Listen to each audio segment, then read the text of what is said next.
What would you do if a stranger was hiding in your home, waiting? On January 12th, 2023, at exactly 10:15 a.m., Scott James Eizember took his final breath. 20 years of legal battles, a 37-day manhunt, two innocent lives stolen.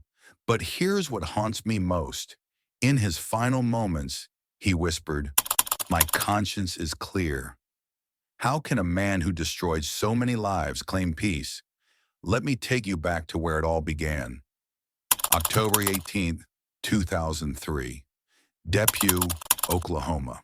Picture this, where the biggest news is usually the high school football score, where evil isn't supposed to exist. But evil doesn't announce itself with sirens. It creeps in through unlocked doors. Patsy Cantrell, 76th Korean War veteran, his wife Patsy, 70, church secretary for 30 years. They just returned from their morning errands, probably coffee and groceries, the kind of routine that makes a marriage last 5 decades. They had no idea their home had become a trap. How long had he been waiting inside? Hours, maybe all night. Crouched in their back room like a spider, clutching a stolen shotgun. But ScottEizember wasn't there for them. He was there for the woman across the street, his ex-girlfriend, Catherine Smith. The Cantrells were never supposed to come home. The front door opens. Keys hit the counter. Patsy calls out something ordinary. "Maybe, honey, help with the groceries." Imagine the silence that followed. Then bang, sharp, deafening, final. Patsy drops. No scream. No chance. Blood sprays across the hallway like abstract art painted in violence. Ajay rushes toward the sound. What else could he do? This is his wife, his home, his life shattering in real time. But Eizember is already there.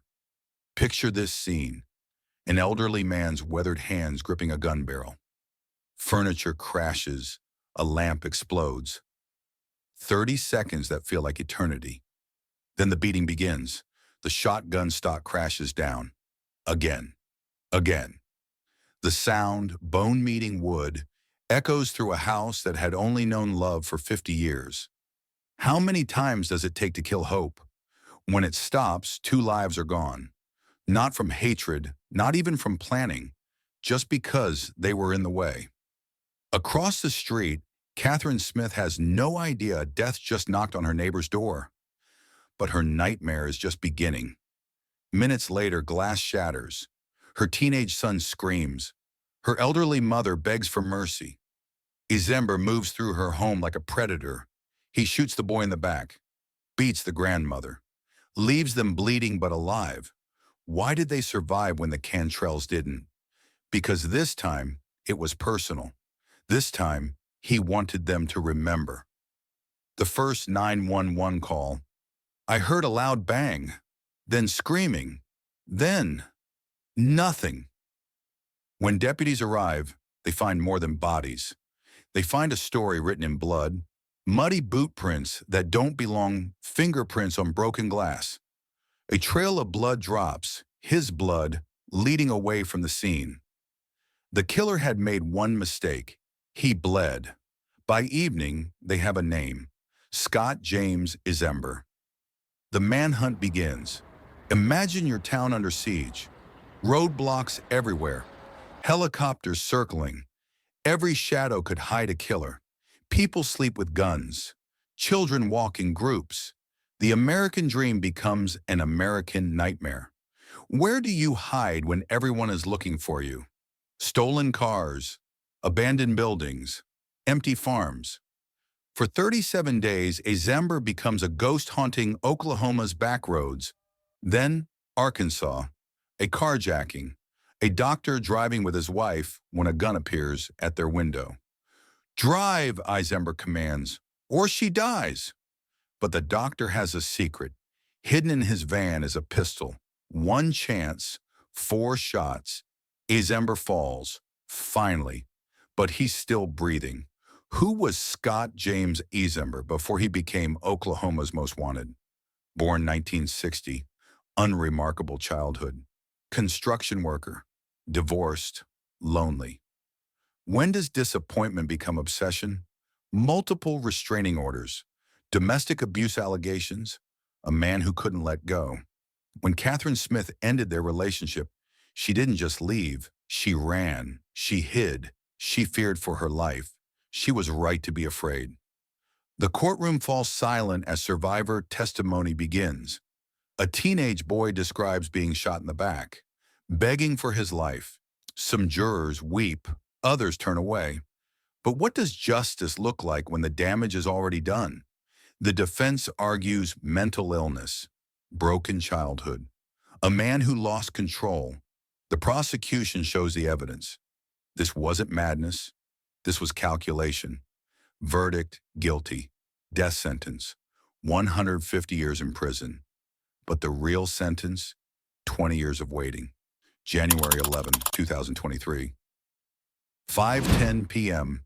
Scott Eizember's last meal. Details unreleased, but the meaning clear. This is the end. His spiritual advisor stays through the night. No cameras, no crowds, just a man facing mortality. What do you think about in your final hours? January 12th, 10:01 a.m. The death chamber. IV in his left arm, 17 witnesses behind glass. His final words, "I'm at peace. My conscience is clear. I love my children." Then he mouths to his daughter, "I love you." 10:07 a.m. unconscious. 10:10 a.m. last breath. 10:15 a.m. pronounced dead. 20 years of appeals, 20 years of pain, gone in 14 minutes. Outside the prison, Johnny Melton faces the cameras. The Cantrell's nephew. His voice shakes, not from joy, but from the weight of justice finally served. There is no closure today, but a page has been turned. Then he says something that haunts me. The abuser needs help long before the victim ever screams. By the time the victim needs help, it's too late. What if we could have stopped this before it started? Scott Eizember's story ended on a cold Thursday morning, but for the families he destroyed, the story never truly ends. Justice took 20 years. You can honor the victims in 20 seconds. Remember their names: A.J. Cantrell, 76, Korean War veteran, and Patsy Cantrell, 70, devoted wife and church secretary. 2 lives cut short because they came home at the wrong time. Justice is not always swift, but it remembers. If this story moved you, share it. Let their names be remembered. Because in the end, that's all we can do. Remember the innocent and ensure their stories are never forgotten. What questions does this story raise for you about justice, forgiveness, in the nature of evil? Let me know your thoughts in the comments below. And if stories like this matter to you, don't forget to like, subscribe, and turn on the notification bell so you never miss the next chapter.